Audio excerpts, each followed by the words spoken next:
अस्सलाम वालेकुम। अच्छा, आज हम देखेंगे how to apply for sales tax registration in FBR. आप एफबीआर में सेल्स टैक्स रजिस्ट्रेशन किस तरह कर सकते हैं। जो आपकी सेल्स टैक्स रजिस्ट्रेशन है वो कंपलसरी है मैन्युफैक्चरर, होलसेलर, डीलर, डिस्ट्रीब्यूटर और टीयर वन रिटेलर्स पे। और मैन्युफैक्चरर में भी आपकी जो कॉटेज इंडस्ट्री है उस पर इसकी रिक्वायरमेंट नहीं है। सो सेल्स टैक्स की रजिस्ट्रेशन के लिए सबसे पहले आप जाएंगे एफबीआर के आईआरएस पोर्टल पे। तो सिंपली आरएस पे चलता हूँ। आप गूगल पे भी आरएस एफ बी आर लिख के सर्च कर सकते हैं और आप डायरेक्टली इस लिंक पे भी आ सकते हैं rs.fbr.gov.pk/login। अच्छा, जैसे ही आप इस वेबसाइट पे आएंगे, इस पेज पे आएंगे तो आपके पास ये वार्निंग का साइन आ रहा होगा, तो इस पे आप क्लोज पे क्लिक करेंगे, ये जो कैंसिल का बटन बना हुआ है। इसके बाद जो आपका रजिस्ट्रेशन नंबर और जो आपका पासवर्ड होगा वो लगा के आप लॉग इन कर लेंगे। रजिस्ट्रेशन में अगर आप इंडिविजुअल हैं तो आपका सीएनआईसी आ जाएगा। कंपनी के केस में आपका जब कंपनी बनाई होगी तो आपको एनटीएन की ईमेल आ गई होगी, तो वो डिटेल्स आ जाएंगी। पासवर्ड में जब आपने अपना एनटीएन बनाया होगा तो आपको पासवर्ड और पिन आया होगा, वो पासवर्ड लगा के आप सिंपली लॉग इन कर लेंगे।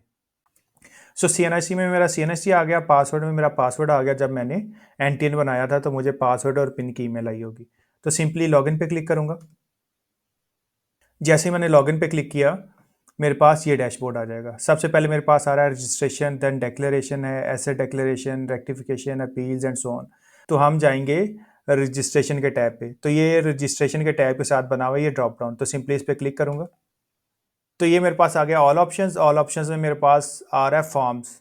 ये देखें, पहले ऑप्शन पे ही मेरा जो कर्सर है वो हाईलाइटेड है वाइट बैकग्राउंड में। तो इसके 3 कॉलम्स आ रहे हैं। सबसे पहले आ रहा है जी 181, फिर आपका 181 आ रहा है form of registration file for modification income tax. ये जो 181 है ये इनकम टैक्स को डील कर रहा है। आपने जाना है लास्ट कॉलम में। लास्ट कॉलम में आ रहा है 14(1) यानी कि section 14 sub section 1 of sales tax act, form of registration file voluntarily through simplified sales tax. जो आपका सेक्शन 14 है वो सेल्स टैक्स की रजिस्ट्रेशन को डील कर रहा है। तो सिंपली इस पर क्लिक करूंगा तो ये मुझे जो सेल्स टैक्स रजिस्ट्रेशन का टैब है उस पर ले आएगा। तो इसको एक दफ़ा सेव कर लेते हैं। अच्छा जी, सबसे पहले टास्क आ गया 14(1) form of registration file voluntarily through simplified sales tax. Name आ जाएगा, पीरियड आ गया यानी कि किस पीरियड में आप सेल्स टैक्स की एप्लीकेशन फाइल कर रहे हैं फॉर रजिस्ट्रेशन। टैक्स ईयर मेरा 2025 है। टैक्स ईयर आपका चलता है जुलाई से लेके जून तक। सो इसमें ये टैब्स आ रहे हैं, डाटा है, information, bank account, business, utility, attachment, property and attribute. सबसे पहले आ रहा है आपका balance sheet. So balance sheet जो है, बैलेंस शीट की रिक्वायरमेंट पहले नहीं थी, लेकिन SRO 350 आया था जिसके तहत सर्टेन काइंड ऑफ जो आपकी बिजनेस एंटिटीज़ थी उनके लिए कंपलसरी कर दिया गया था कि उन्होंने बैलेंस शीट फाइल करनी है। SRO 350 में जो आपका रूल 18 था of the sales tax rules 2006, उसमें बताया गया था आपका जो बिजनेस है वो आप अपने कैपिटल से 5 टाइम्स जो है वो सेल डिक्लेयर नहीं कर सकता। एक तो ये पर्पज़ हो गया और दूसरा ये था कि SRO 350 के तहत उन्होंने कंपलसरी कर दिया था कि जो बिजनेसेस हैं उन्होंने अपनी बैलेंस शीट फाइल करनी है। सो मैं आपको SRO भी दिखा देता हूँ। तो जी ये रूल 18 है और इसमें जो चेंजेस आई है वो मैं बता देता हूँ। Provided further that where the sales being declared in the sales tax return by an individual an association of persons or a company having only one shareholder or member other than being a manufacturer, as the case may be, are 5 times more than the declared business capital, the electronic filing of return shall only be made with prior authorization by the commissioner through IRS। अगर आपने capital कम किया हुआ है, suppose आपने 5 lakh capital रखा हुआ है, आप मैक्सिमम सेल्स डिक्लेयर कर सकते हैं 25 लाख तक, और आप सेल्स डिक्लेयर कर देते हैं 35 लाख की, तो आपकी रिटर्न सबमिट नहीं होगी। प्रोवाइडेड डैट इसमें कुछ एक्सक्लूजन्स हैं कि अगर आप मैन्युफैक्चरर हैं तो उसके केस में आप जितनी मर्जी सेल करें, चाहे आपके कैपिटल से वो 10 टाइम्स भी बढ़ जाए। तो ये बात आपने याद रखनी है कि जब भी आपने बैलेंस शीट फाइल करनी है तो आपने ये देख लेना ये जो आपका कैपिटल है, तो कैपिटल की अमाउंट आपने उस हिसाब से रखनी है। तो इन फ्यूचर सपोज करें आप एस्टिमेट करें कि आपकी पर मंथ जो सेल है वो जाएगी 10 लाख, तो आप कोशिश करें कि आप अपना कैपिटल उस हिसाब से रखें कि आपकी वो सेल को मैच कर जाए या उससे बढ़ जाए। तो सबसे पहले डाटा के टैब को फिल करेंगे। मैंने एक बैलेंस शीट बनाई हुई है, मैं आपको दिखा देता हूँ। वहाँ से फिगर्स उठाएंगे और इधर पेस्ट कर देंगे। तो जी ये मैंने एक बैलेंस शीट बनाई हुई है। अब बैलेंस शीट में क्या हो रहा होता है, बैलेंस शीट में आपके एसेट्स आ रहे होते हैं। एसेट्स में आपका कैश आ रहा होगा या रिसीवेबल, किसी बंदे से आपने पैसे लेने हैं, आपका स्टॉक आ रहा होगा या एक्सपेंसेस आ रहे होंगे, जो प्रीपेड एक्सपेंसेस हैं जो आपने एडवांस में किए हुए हैं। जैसे आपने एडवांस में रेंट दे दिया, सिक्योरिटी डिपॉजिट दे दिए, तो वो सारे आपके एसेट्स आ रहे होंगे। तो हमारे पास एसेट्स में हैं जी कैश एंड बैंक बैलेंसेस। इतना मेरे पास कैश और बैंक में पैसे पड़े हुए हैं 7 लाख। 1.5 लाख रुपया मैंने रिसीव करना है। अकाउंट रिसीवेबल का मतलब कि मैंने सेल कर लिया और लोगों से पैसे लेने हैं, तो ये 8.5 लाख हो गया। और मेरे टोटल एसेट्स भी इतने ही हैं 8.5 लाख के। अगर आपके पास नॉन करंट एसेट्स हैं, नॉन करंट एसेट्स का मतलब ऐसे एसेट्स जिनकी यूजफुल लाइफ 1 साल से ज़्यादा होगी, गाड़ी है बिजनेस के नाम पे, फैक्ट्री है, बिल्डिंग है, प्लांट एंड मशीनरी है, तो उसको भी आप ऐड करेंगे नॉन करंट एसेट्स में। उसके बाद मेरे पास आ रहा है लाइबिलिटीज एंड कैपिटल। एसेट्स एक साइड पे आएंगे और लाइबिलिटीज एंड कैपिटल दूसरी साइड पे आएंगे। ये दोनों साइड्स जो है बराबर होंगी। ये देखें, 8.5 लाख के मेरे टोटल एसेट्स हैं और ये देखें 8.5 लाख की मेरे टोटल कैपिटल एंड लाइबिलिटीज है। तो इसको आपने मैच करके चलना है। अकाउंट पेबल, तो अकाउंट पेबल का मतलब है कि मैंने परचेजेस कर ली हैं उधार पे, लेकिन मैंने पैसे नहीं दिए हुए, तो ये 1.5 लाख मेरा देने वाला है उधार, जिनसे मैंने फिनिश गुड्स खरीदी हुई हैं या रॉ मटेरियल खरीदा हुआ है। ओपनिंग कैपिटल, कोई कैपिटल नहीं आ रहा क्योंकि मेरा अभी तो मैंने बिजनेस स्टार्ट करना है। मैंने कोई पैसा इंजेक्ट नहीं किया हुआ स्टार्ट पे। इसी साल में मैंने बिजनेस ऐड किया और इसी साल में मैंने बिजनेस में पैसे इंजेक्ट किए हुए। कैपिटल इंट्रोड्यूस्ड, तो ये 7 लाख रुपया है जो है, 7 लाख रुपए से मैंने बिजनेस स्टार्ट किया हुआ है। सो बेसिकली इसका मतलब ये है कि जैसे ही आपने एनटीएन बनाया, आपने एनटीएन में बिजनेस ऐड किया, आपने बिजनेस के नेम का अकाउंट ओपन किया, तो आपने कैपिटल की अमाउंट बैंक में रखनी है। आप कह रहे हो कि मैंने 6 लाख से या 7 लाख से बिजनेस स्टार्ट करना है, तो आपने 7 लाख जो है बिजनेस के बैंक अकाउंट में डिपॉजिट करवाने हैं, वो आपका कैपिटल बनेगा। सो ये मेरा कैपिटल आ गया। और ड्राइंग्स का मतलब ये है कि आपने कितने पैसे निकलवा लिए अपने यूज के लिए। सो कोई प्रॉफिट नहीं है, कोई ड्राइंग्स नहीं है, 7 लाख का ही मेरा कैपिटल आ गया। टोटल लाइबिलिटीज एंड कैपिटल मेरे हो गए 8.5 लाख, ये आप देख सकते हैं। लाइबिलिटीज आ गई प्लस कैपिटल आ गया, और ये मेरी करंट लाइबिलिटीज हैं। आपकी नॉन करंट लाइबिलिटीज भी आ सकती हैं, यानी कि ऐसी लाइबिलिटीज जिनको आपने 12 माह से ज़्यादा में पे करना हो। इसमें बैंक लोन भी आ सकते हैं। सपोज कर लें आपने बैंक से लोन ले लिया और वो आपने 5 सालों में पे करना है, तो वो आपके नॉन करंट लाइबिलिटीज में आ रहा होगा। सो वापिस चलता हूँ अपनी रिटर्न पे। कैपिटल था मेरा जी 7 लाख, कैपिटल में ऐड कर दूंगा।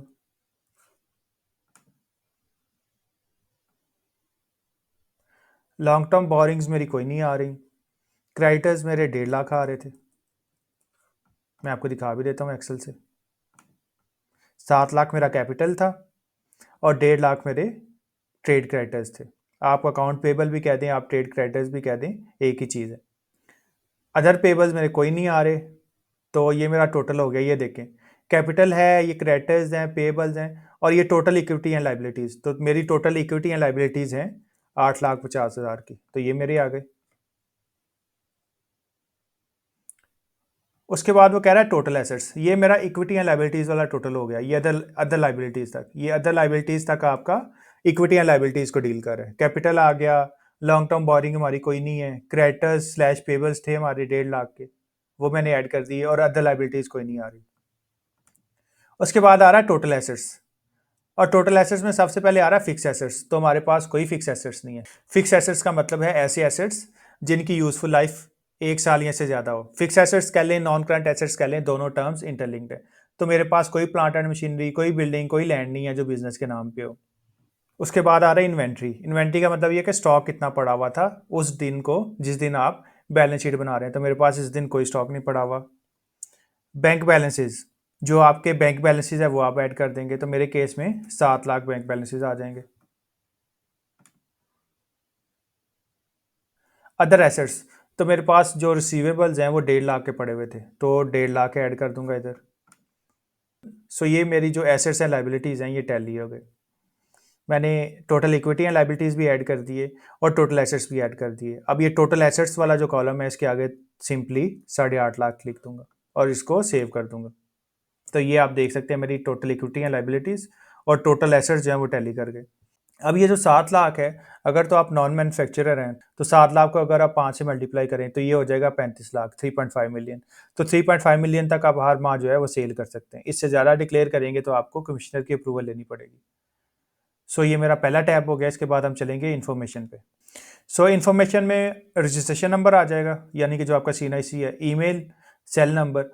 तो ये आपको कुछ भी लिखने नहीं दे रहा, ये आप देख सकते हैं। यहाँ से आपको टाइप सेलेक्ट करनी है, आप मैन्युफैक्चरर हैं या नॉन मैन्युफैक्चरर हैं।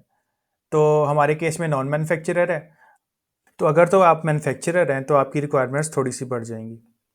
तो जो रिक्वायरमेंट्स है मैन्युफैक्चरर की और नॉन मैन्युफैक्चरर की वो थोड़ी सी डिफरेंट है। अगर आप नॉन मैन्युफैक्चरर हैं तो आपको अकाउंट मेंटेनेंस सर्टिफिकेट चाहिए होगा, आपको यूटिलिटी बिल चाहिए होगा, आपको जो मीटर है उसकी पिक्चर्स चाहिए होंगी और आपका जो ऑफिस है उसकी पिक्चर्स चाहिए होंगी। लेकिन अगर आप मैन्युफैक्चरर हैं तो आपने जो अपनी प्लांट एंड मशीनरी है आपने उसकी पिक्चर्स भी लगानी। उसके बाद आपका विजिट होगा, कोई 15 से 20 दिन के बाद कोई इंस्पेक्टर आपका विजिट करेगा उधर एफबीआर की तरफ से, और फिर जाके आपकी जो रजिस्ट्रेशन है वो आपकी कंप्लीट होगी। और दूसरी बात यह कि अगर मैन्युफैक्चरर के केस में आपका जो यूटिलिटी मीटर है वो इंडस्ट्रियल नहीं है तो आपको इन फ्यूचर परेशानी हो सकती है। सो मेरे केस में नॉन मैन्युफैक्चरर है। अगर आप मैन्युफैक्चरर हैं तो सिंपली ये जो राउंड सर्कल है आप इस पर क्लिक कर देंगे तो वो आपको मैन्युफैक्चरर की तरफ ले जाएगा। सो मैं नॉन मैन्युफैक्चरर पे क्लिक करता हूँ। इसके बाद जाता हूँ बैंक अकाउंट पे। तो बैंक अकाउंट के टैब में वो आपसे सर्टन डिटेल्स मांगेगा। अकाउंट नंबर क्या है, आईबैन नंबर क्या है, कब आपने अकाउंट स्टार्ट किया, अकाउंट की ओपनिंग डेट क्या थी और कितने परसेंट शेयर है। तो सिंपली बैंक अकाउंट के टैब पे आ जाना है। उसके बाद आपने जाना है प्लस पे। तो प्लस पे क्लिक करूंगा। प्लस पे क्लिक करने के बाद वो पूछ रहा है टाइप अकाउंट है, क्या चीज़ है। तो मेरे पास अकाउंट है ये जी। फॉर्म में पूछ रहा है करंट है, सेविंग है, प्रॉफिट एंड लॉस है, कौन सा अकाउंट है आपका। तो हमारे केस में करंट अकाउंट है।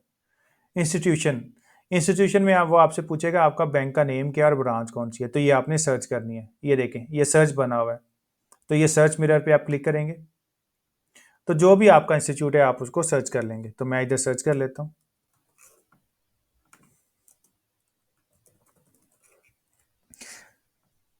तो देखें जैसे मैंने बैंक अल हबीब लाहौर लिखा तो लाहौर में जितनी भी ब्रांचेज हैं वो सारी ले आएगा। जैसे ही नीचे नीचे जाते जाएंगे वो सारी ब्रांचेज जो हैं आपके सामने अपीयर होती जाएंगी। सपोज मैं नीचे चलता हूँ तो वो और सर्च करने लग पड़ेगा।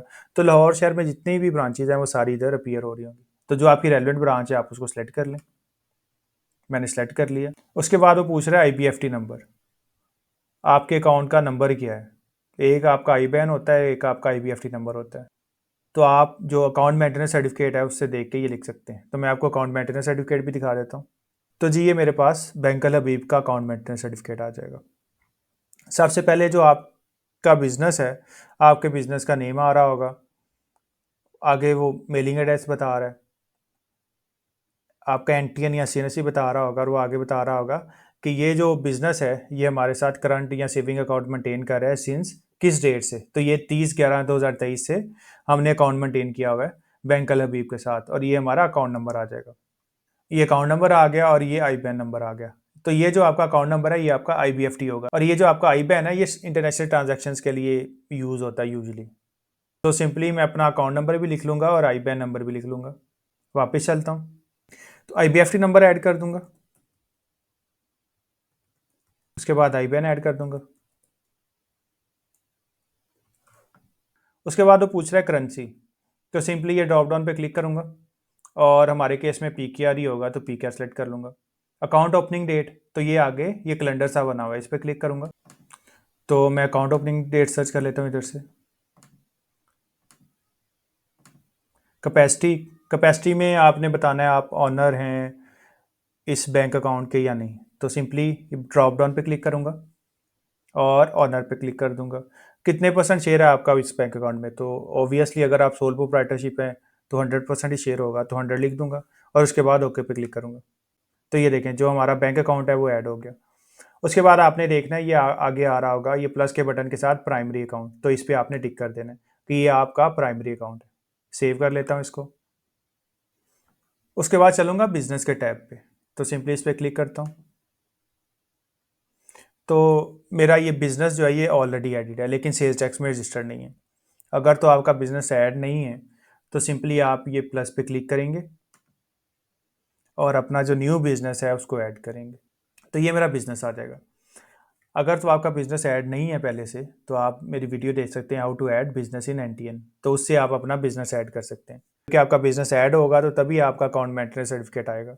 सो सिंपली अब हमने क्या करना है, अब हमने क्लिक करना है इस पेंसिल पे। ये देखें ये जो आपकी पेंसिल बनी हुई है वो कह रहा है एडिट बिजनेस, तो सिंपली इस पर क्लिक करूंगा और इस पर क्लिक करने के बाद हमने करनी है एक और एक्टिविटी ऐड। एक और एक्टिविटी हमने इस वजह से ऐड करनी है क्योंकि ये देखें, ये हमारी प्रिंसिपल एक्टिविटी आ रही है, हमारी सेल्स टैक्स एक्टिविटी नहीं आ रही। तो जब तक हम एक सेल्स टैक्स एक्टिविटी ऐड नहीं करेंगे, हमारा बिजनेस जो है सेल्स टैक्स में रजिस्टर्ड नहीं होगा। तो सिंपली इस पर क्लिक करूंगा।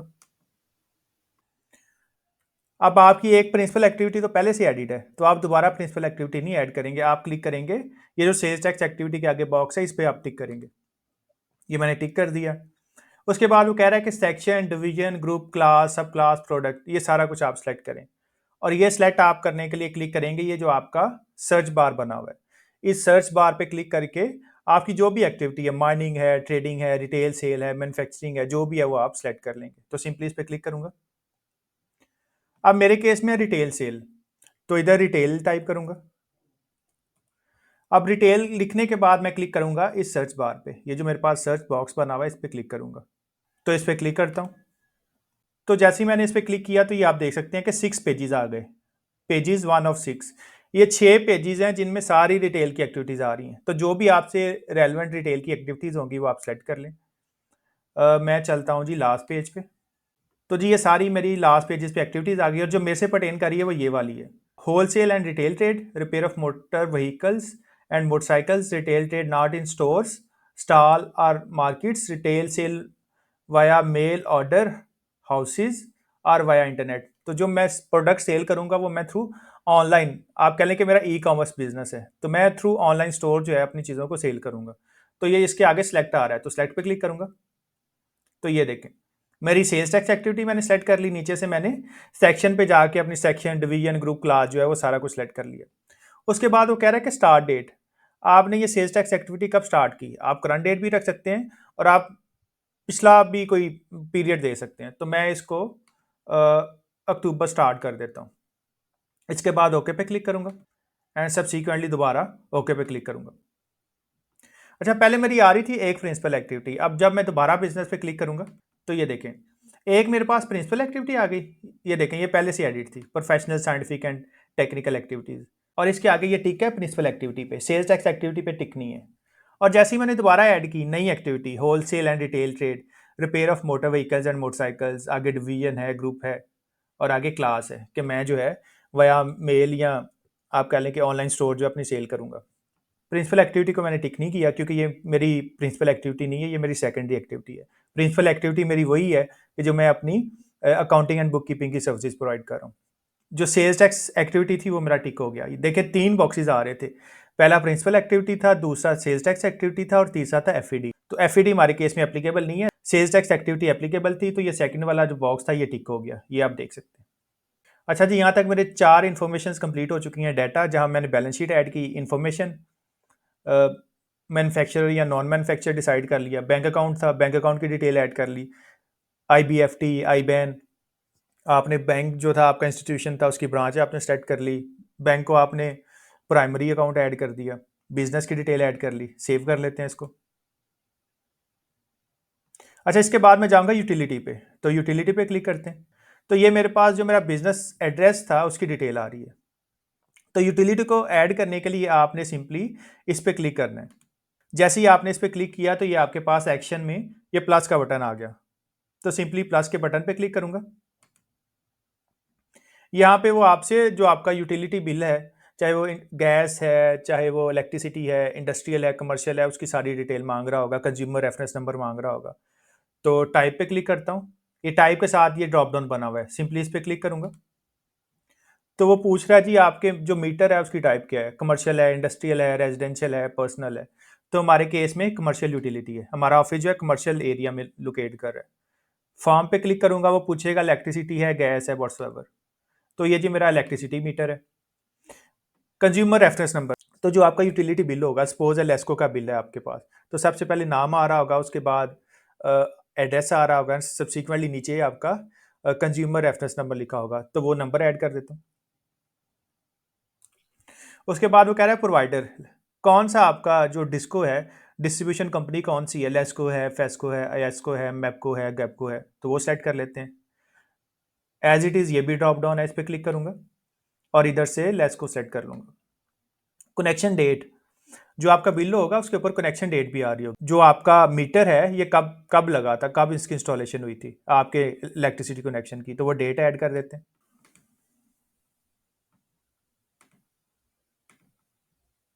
उसके बाद ओके पे क्लिक करूंगा, सेव कर लेते हैं इसको एक दफ़ा।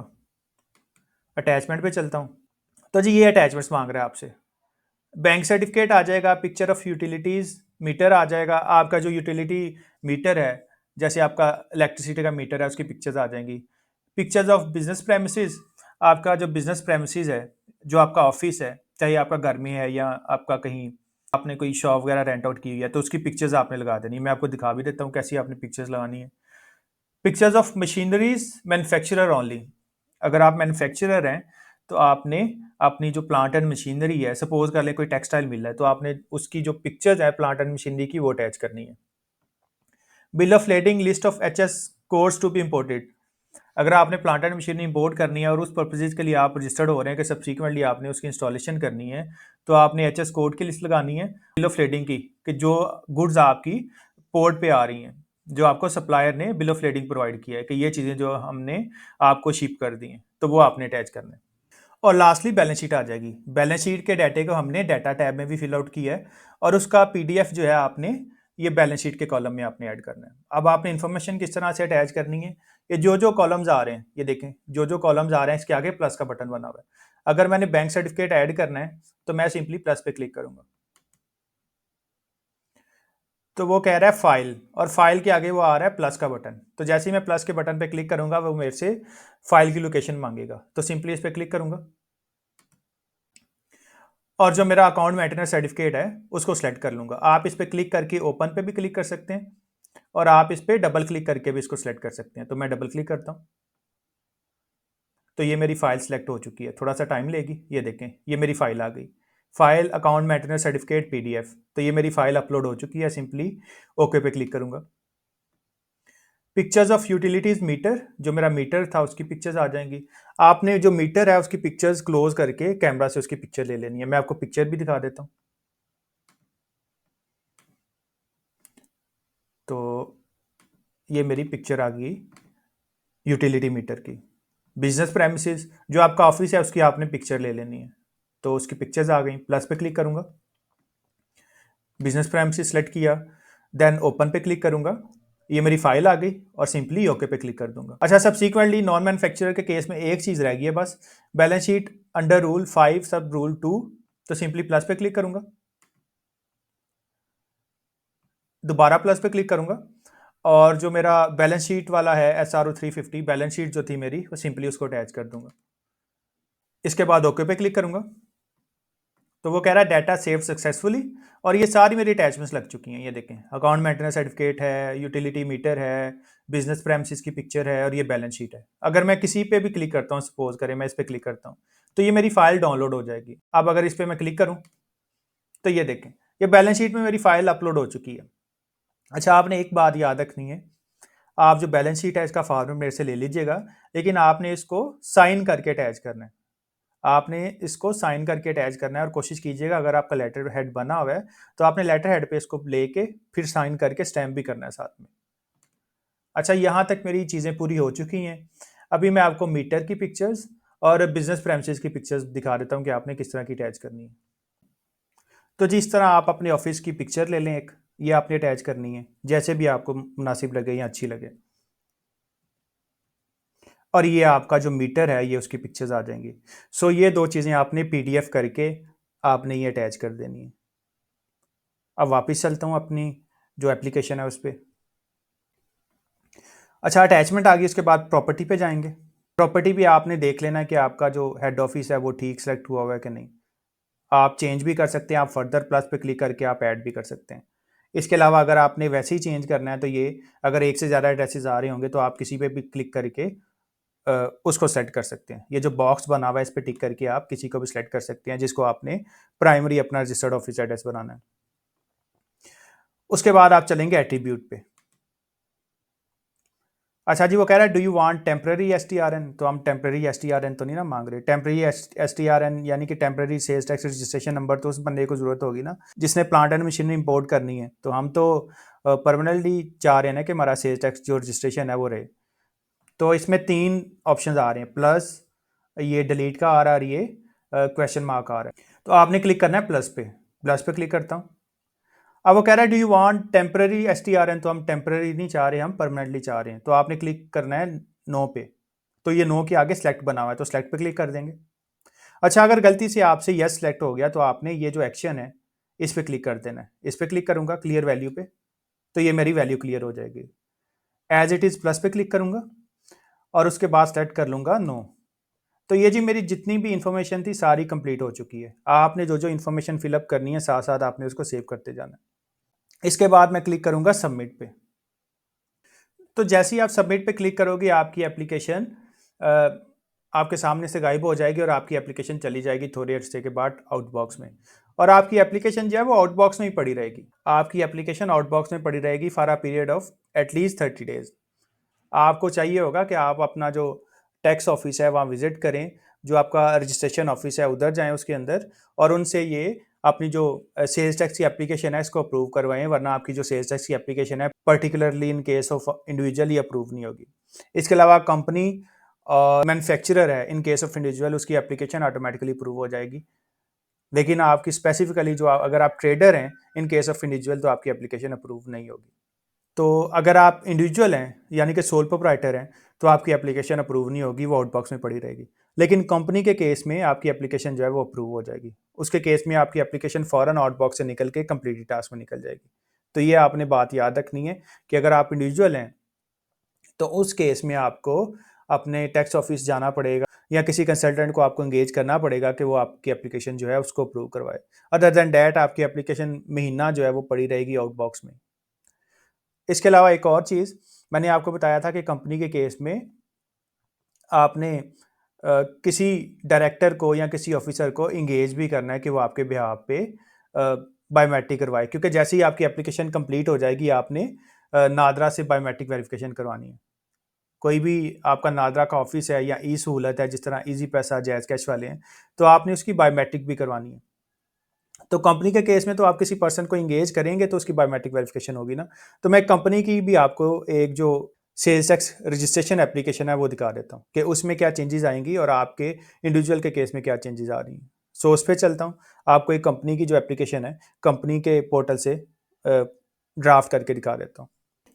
तो जी ये मेरे पास एक SMC प्राइवेट लिमिटेड कंपनी का पोर्टल आ गया। अगेन रजिस्ट्रेशन पे जाऊँगा, ये ड्रॉप डाउन पे क्लिक करूँगा, फॉर्म्स आ गए। ये थर्ड कॉलम में जो लास्ट वाली आ रही है 14(1) form of registration file voluntarily through simplified sales tax, इस पर क्लिक करूंगा तो ये मुझे एप्लीकेशन पे ले जाएगा। तो इसमें सारी रिक्वायरमेंट्स वही हैं इंडिविजुअल वाली, लेकिन कंपनी और आपके जो पार्टनरशिप फर्म है AOP है जिसमें एक से ज़्यादा पार्टनर्स होते हैं। आपकी AOP जो है उसमें एटलीस्ट 2 पार्टनर्स होते हैं, आपकी SMC में एक ही होगा, लेकिन प्राइवेट लिमिटेड में एक से ज़्यादा होंगे, एटलीस्ट 2 होंगे। तो इन्फॉर्मेशन पे जाऊँगा तो इधर वो कह रहा है CNIC of member slash director slash principal officer. तो आपने किसी डायरेक्टर का, किसी कंपनी के शेयर होल्डर का, किसी कंपनी के प्रिंसिपल ऑफिसर का जो आपकी इस कंपनी में जिसकी आप सेल्स टैक्स रजिस्ट्रेशन कर रहे हैं उसमें वो मेंबर है, डायरेक्टर है, शेयर होल्डर है, उनका CNIC ऐड कर देना है। तो CNIC ऐड करूंगा विदाउट डैशेज और कहीं भी आप क्लिक करेंगे तो ये देखें वो कह रहा है verification code sent on your cell number. तो आपके जो सेल नंबर है उस पर आपके वेरिफिकेशन कोड्स गए होंगे, वो आपने SMS कोड वाली वेरिफिकेशन कोड इधर डालें और फिर वेरीफाई पे क्लिक कर देना है। बेसिकली आपका जो शेयर होल्डर है उसको ऐड करने का पर्पज़ ये था कि इस बंदे ने जाके बायोमेट्रिक वेरिफिकेशन करवानी है। जैसे ही आपकी सेल्स टैक्स की एप्लीकेशन अप्रूव हो जाएगी उसके बाद आपने बायोमेट्रिक करवानी है। इंडिविजुअल के केस में, सोल प्रोप्राइटर के केस में तो वो खुद ही इंडिविजुअल ही होगा, लेकिन कंपनी के केस में आपको पता है कि कंपनी किसी प्रिंसिपल ऑफिसर को भी ऐड कर सकती है, जैसे CFO है, टैक्स कंसल्टेंट है, व्हाट्सएवर। मेंबर भी हो सकता है, डायरेक्टर भी हो सकता है। पार्टनरशिप के केस में भी एज इट इज ही है, मेंबर भी हो सकता है, कोई पार्टनर प्रिंसिपल पार्टनर भी हो सकता है और कोई प्रिंसिपल ऑफिसर भी हो सकता है। तो पार्टनरशिप फर्म में आपने किसी ऐसे बंदे को ऐड कर देना है जिसका CNIC एडिड है आपका पार्टनरशिप डीड बनाते हुए। कंपनी के केस में किसी मेंबर को या डायरेक्टर को ऐड कर देना है या किसी प्रिंसिपल ऑफिसर को ऐड कर देना एज इट इज़ उसका CNSC लगाएंगे तो वो ईमेल और सेल नंबर खुद ही उठा लेगा और आपका जो मोबाइल नंबर है उस पर वो SMS कोड्स भेज देगा।